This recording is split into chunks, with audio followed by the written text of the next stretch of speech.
Respeto ang kailangan. Sabi nila, pantay-pantay lahat ng tao. Pero bakit may inaapi, minamaliit at minamaltrato? Bakit may nilalait pa rin dahil sa itsura?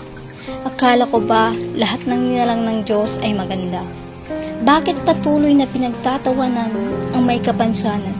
Di ba may taglay rin naman silang angking kakayahan? Bakit hindi pa rin matanggap ang mga LGBT? Yung mga tomboy at bakla. Bakit patuloy pa rin inaapi? Bakit minamaliit pa rin ang mga anak dalita? Yung mga taong di man lang makaramdam sa pagtaas ng ekonomiya. Bakit ikinukumpara pa rin ang matanda sa mga bata? Diba hindi naman sagwil ang edad basta may tiyaga? Bakit mababa ang tingin nila sa trabaho may mababang sweldo? Legal naman yun at sumusunod sa batas ng gobyerno. May diferensya ba ang mga mata ng lipunan? O sadyang mapanghusga lang ang mga taong di naninirahan? Kailan kaya matitigil ang diskriminasyon sa mundo? Pwede namang balanse lang ang pagtingin ng tao. Hindi mo naman kailangang manghusga para gawing matalino o maging matalino.